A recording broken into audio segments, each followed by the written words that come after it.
கர்த்தருக்கு ஸ்தோத்திரம். கர்த்தராகிய இயேசு கிறிஸ்துவின் இன்ப நாமத்தில் இனிய வாழ்த்துக்கள். இன்றைய தியானத்திற்காக ஜெபித்த பொழுது தேவன் தந்த வசனம் நீதிமொழிகளின் புஸ்தகம் 26ஆம் அதிகாரம் 2ஆம் வசனம். அடைக்கலான் குருவி அலைந்து போவது போலும், தகைவலான் குருவி பறந்து போவது போலும், காரணம் இல்லாமல் இட்ட சாபம் தங்காது.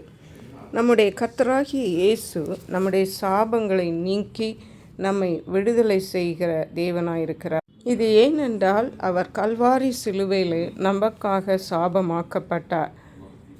பாவம் ஒரு மனிதனுக்கு எவ்வளவு தீமையை விளைவிக்குமோ அதே போன்றுதான் சாபமும் ஒரு மனிதனுக்கு தீமையை விளைவிக்கக்கூடியதாக இருக்கிறது. இந்த சாபத்தை இந்த பரிசுத்த வேதாகமம் இரண்டாக பிரிக்கிறது. ஒன்று காரணம் இல்லாமல் இட்ட சாபம், இன்னொன்று காரணத்தோடு இட்ட சாபம். காரணம் இல்லாமல் இட்ட சாபம் அடைக்கலான் குருவி அலைந்து போவது போலும், தகைவலான் குருவி பறந்து போவது போலும், காரணம் இல்லாமல் இட்ட சாபம் தங்காது. அந்த காரணம் இல்லாமல் இட்ட சாபம் நம்மேல் எந்த ஒரு விளைவையும் ஏற்படுத்தாதென்று இந்த வசனம் தெளிவாக சொல்லுகிறது. அப்படியானால் காரணத்தோடு இட்ட சாபம் எங்கே போகும்? அதாவது காரணத்தோடு என்றால் நம்முடைய செயலின் விளைவு, நம்முடைய பேச்சின் விளைவு, ஏதோ நம்முடைய கிரியைகளின் விளைவு தான் காரணத்தோடு இட்ட சாபம். அப்படியானால் இந்த காரணத்தோடிட்ட சாபத்தை நாம் அனுபவிக்க வேண்டுமா? கலாத்தியர் எழுதின நிருபம் 3ஆம் அதிகாரம் 13ஆம் வசனம் இவ்விதமாக சொல்லுகிறது. மரத்திலே தூக்கப்பட்ட எவனும் சபிக்கப்பட்டவன் என்று எழுதியிருக்கிறபடி கிறிஸ்து நமக்காக சாபமாகி நியாய பிரமாணத்தின் சாபத்திற்கு நம்மை நீங்களாக்கி மீட்டு கொண்டார்.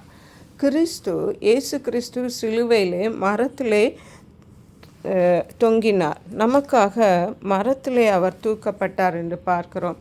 மரத்திலே தூக்கப்பட்டவன் எவனும் சபிக்கப்பட்டவன் என்று எழுதியிருக்கிறது. இயேசு கிறிஸ்து பாவம் செய்யாதவர். அவர் மரத்திலே தூக்கப்படுவதற்கு எந்த ஒரு காரணமும் இல்லை. ஆனால் நம்முடைய பாவங்களுக்காக,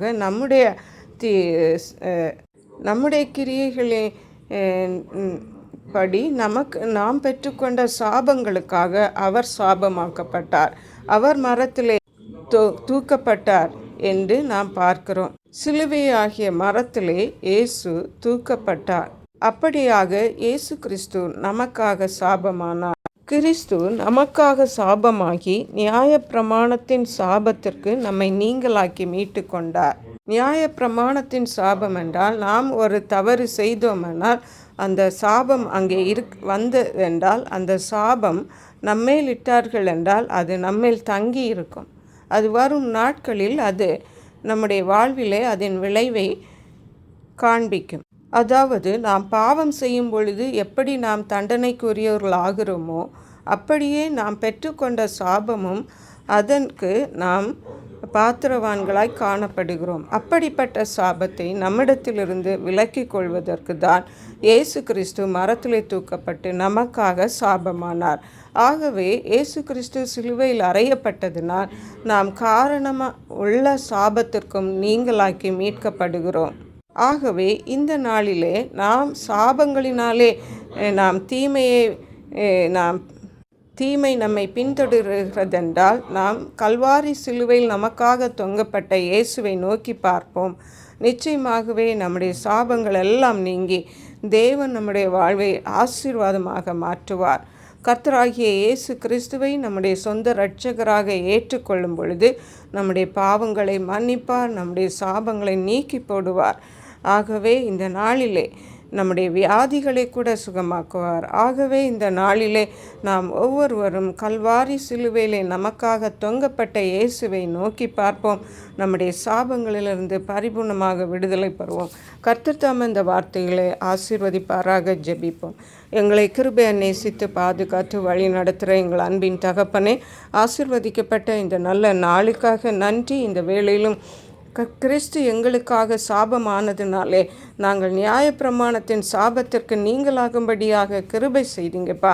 எந்த ஒரு சாபமும் இந்த சத்தத்தை கேட்கிற உம்முடைய பிள்ளைகள் வாழ்விலை பலிக்காதபடி அவைகளை இயேசு கிறிஸ்துவின் நாமத்தினாலே கேன்சல் பண்ணி ஜெபிக்கிறோம். நன்றி பரிசுத்த ஆவியானவரே, துதி கனம் மகிமை மக்கே செலுத்துகிறோம்.